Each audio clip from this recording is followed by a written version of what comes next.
કેન્દ્રીય જળશક્તિ મંત્રી અને સુરત નવસારીના સાંસદ સી.આર. પાટીલને બિહારની જવાબદારી સોંપેલી છે। તો ત્યાં બિહારમાં બેઠા બેઠા સી.આર. પાટીલે અહીંયા આગળ સુરતમાં જે બિહારીઓ વસે છે એની સાથે વર્ચ્યુઅલી વાત કરી છે। બિહાર વિધાનસભાની ચૂંટણીને હવે એકદમ છેટા દિવસો છે।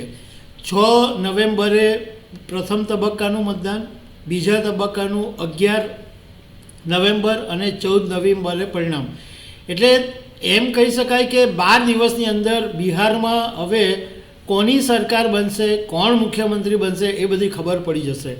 પણ આજે હું તમારી સાથે એ વાત કરીશ કે કેન્દ્રીય જળશક્તિ મંત્રી અને સુરત નવસારીના સાંસદ સી.આર. પાટીલને બિહારની જવાબદારી સોંપેલી છે। તો ત્યાં બિહારમાં બેઠા બેઠા સી.આર. પાટીલે અહીંયા આગળ સુરતમાં જે બિહારીઓ વસે છે એની સાથે વર્ચ્યુઅલી વાત કરી છે અને એમને એમના જે સગાવાલાઓ બિહારમાં રહે છે એ બધાને 300 ફોન કરવા માટે કીધું છે। તો આ બધા વિશે હું તમારી સાથે વાત કરીશ। મારું નામ રાજેશ શાહ છે અને તમે જોઈ રહ્યા છો ગુજરાતના સૌથી મોટા ડિજિટલ ન્યૂઝ પ્લેટફોર્મ ખબરછે.com। બિહાર વિધાનસભાની ચૂંટણી 2 તબક્કામાં નક્કી થઈ અને 6 નવેમ્બર પહેલું મતદાન અને 11 નવેમ્બરે બીજું મતદાન બીજા તબક્કાનું અને 14 નવેમ્બરે પરિણામ જાહેર થઈ જશે। હવે બિહારની અંદર કેન્દ્રીય જળશક્તિ મંત્રી સી.આર. પાટીલને સહપ્રભારી બનાવવામાં આવેલા છે। મુખ્ય પ્રભારી ધર્મેન્દ્ર પ્રધાન છે, પણ સી.આર. પાટીલને બિહારમાં ત્યાં આગળ સહપ્રભારી બનાવવામાં આવ્યા અને સી.આર. પાટીલ ઘણા દિવસોથી ત્યાં સુરતની અંદર પરપ્રાંતિયોની મોટા પાયે વસ્તી છે અને એમાં પણ બિહારોની વસ્તી લાખોમાં છે। કારણ કે અહીંયા આગળ જે ટેક્સટાઇલ ઉદ્યોગ છે એની અંદર બિહારથી આવીને વસેલા લોકોની સંખ્યા મોટા પ્રમાણમાં છે। એટલે સી.આર. પાટીલે આ પહેલાં ઓલપાડ વિધાનસભામાં જે બિહારના લોકો રહે છે એ લોકોની સાથે વર્ચ્યુઅલી વાત કરી અને એ પછી આજે 84 વિધાનસભા જે સંદીપ દેસાઈના વિસ્તારમાં આવે છે, જે ભાજપના ધારાસભ્ય, એમના વિસ્તારમાં જે બિહારના લોકો વસે છે એની સાથે વર્ચ્યુઅલી વાત કરી।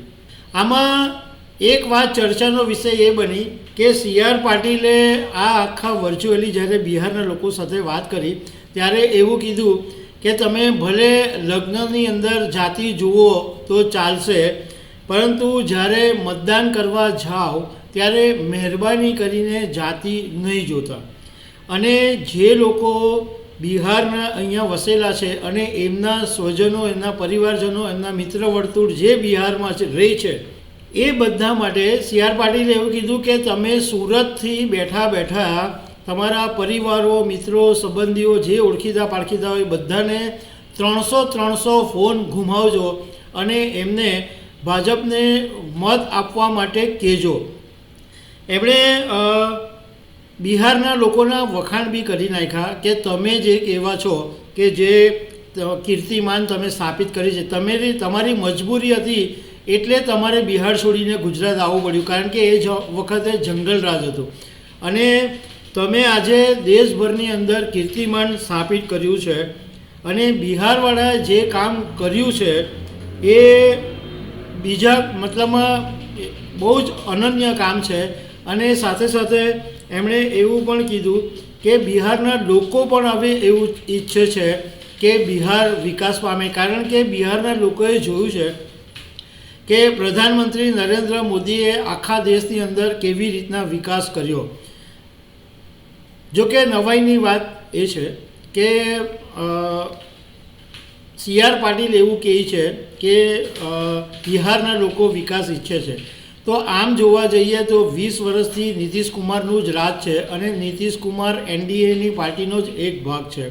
એનીવે પણ સુરતના લોકો બિહાર માટે બહુ જ મહત્ત્વના છે, એટલા માટે સી.આર. પાટીલે વર્ચ્યુઅલી વાત કરી છે। તો દર્શક મિત્રો, આવી અનેક વાતો સાથે અમે તમને મળતા રહીશું। Thank you very much.